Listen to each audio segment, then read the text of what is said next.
अस्सलामुअलैकुम स्टूडेंट्स, हमारा टॉपिक है right angles in 2D shapes. बिस्मिल्लाहिर्रहमानिर्रहीम। हमारा यूनिट नंबर 6 ज्योमेट्री हम कर रहे हैं।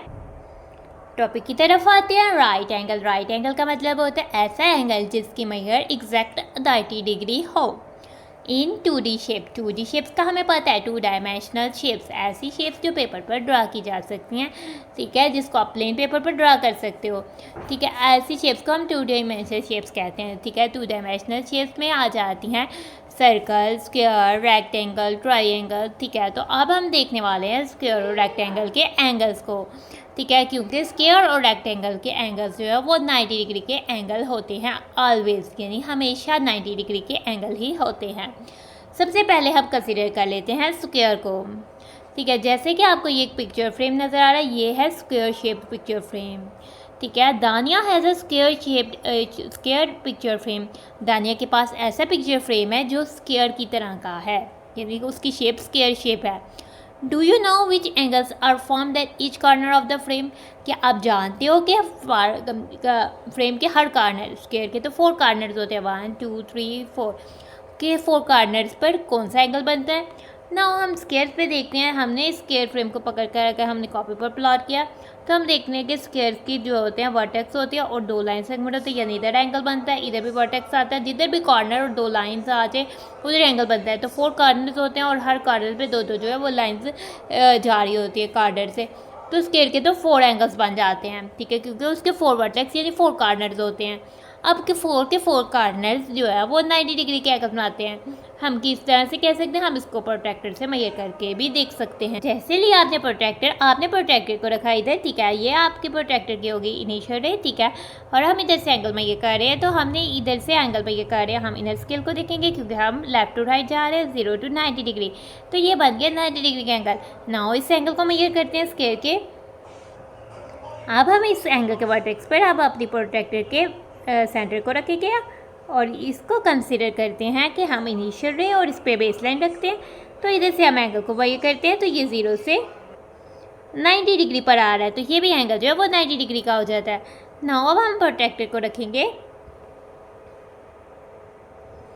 इस, ठीक है, तो हमने सेंटर पे सेंटर और इसकी इनिशियल रे पे रखी और चेक किया कि ये एंगल भी हमारे पास जो है वो 90 डिग्री का बन रहा है। अब हम चेक करते हैं इस एंगल को, प्रोट्रैक्टर को पकड़ते हैं और अब हमने अपनी प्रोट्रैक्टर को फिर से जो है वो मूव कर देते हैं, ठीक है, या तो हम इसको दोबारा से सीधा भी कर सकते हैं।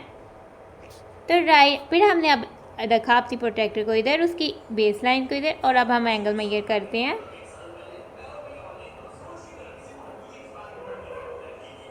प्रोट्रैक्टर के सेंटर को हमने एंगल के रेक्टेंगल के कॉर्नर यानी वर्टेक्स पर रखा और इधर से एंगल को मेजर किया तो 90 डिग्री का बना, यानी कि स्क्वायर के सब एंगल्स जो हैं वो 90 डिग्री के जो है वो हो जाते हैं। तो हमें क्या कह रहे हैं ये भाई कह रहे हैं all sides of a square figure कि स्क्वायर शेप की जो सब साइड्स होती हैं वो इक्वल इन लेंथ होती हैं और सब जो एंगल्स होते हैं वो 90 डिग्री के होते हैं, क्योंकि हमें पता है कि स्क्वायर शेप्स की जो सब साइड्स हैं वो उनकी लेंथ एक जितनी होती है और उनमें जो एंगल बनते हैं वो सब एंगल्स 4 एंगल्स बनते हैं, 4 कॉर्नर्स होते हैं, तो 4 के 4 एंगल्स ही हमेशा ऑलवेज जो है वो 90 डिग्री के होते हैं। अब हम आ जाते हैं रेक्टेंगल पर, ठीक है। जैसे कि हमारे पास ये पेंसिल कलर बॉक्स है, पेंसिल कलर बॉक्स जो होता है वो रेक्टेंगल शेप का होता है, क्योंकि उसके अपोजिट साइड्स की लेंथ जो है वो इक्वल होती है, यानी इस साइड की लेंथ इस साइड की इक्वल होती है और हम इस साइड की इक्वल होती है। Heena has a rectangular colour box. Heena के पास एक रेक्टेंगुलर कलर बॉक्स है। Do you know which angles are there in a rectangles? तो आपको पता है कि रेक्टेंगल्स में कैसे एंगल्स होते हैं। हमने एक रेक्टेंगल ड्रा किया, ठीक है, ABCD, रेक्टेंगल के 4 कॉर्नर्स होते हैं, ठीक है, इसके अपोजिट साइड्स की लेंथ जो है अपोजिट साइड्स की लेंथ की मेजर सेम होती है, तो इसमें जो 4 एंगल्स बनते हैं, ठीक है, तो 4 के 4 एंगल्स जो होते हैं वो 90 डिग्री के होते हैं। The length of opposite sides in rectangles are equal like a square, all the angles of a rectangle are right angles. Length में इनकी सेम नहीं होती क्योंकि लेंथ में स्क्वायर की सब साइड्स इक्वल होती हैं और रेक्टेंगल में सिर्फ अपोजिट साइड्स इक्वल होती हैं, लेकिन एंगल्स जो जिस तरह के से स्क्वायर के सब एंगल्स जो हैं वो 90 डिग्री के होते हैं, इस तरह से रेक्टेंगल के भी सब एंगल्स जो है वो 90 डिग्री के होते हैं। हम इसको प्रोट्रैक्टर से मेजर करके चेक कर लेते हैं। तो आप इसको प्रोट्रैक्टर से मेजर करके चेक कर सकते हो। ये देखो 90 डिग्री का एंगल बन गया, 0 90 डिग्री, 0 90 डिग्री। ये भी एंगल जो है वो 90 डिग्री का बन जाता है। ये भी 0 से 90 डिग्री, ये भी एंगल बन जाते हैं 90 डिग्री, और ये भी एंगल बन जाता है 0 से 90 डिग्री। तो हमारा टॉपिक हो जाता है ख़त्म। तो हम अपनी वीडियो को कर रहे हैं end. Thanks for watching and stay blessed. अल्लाह हाफिज़।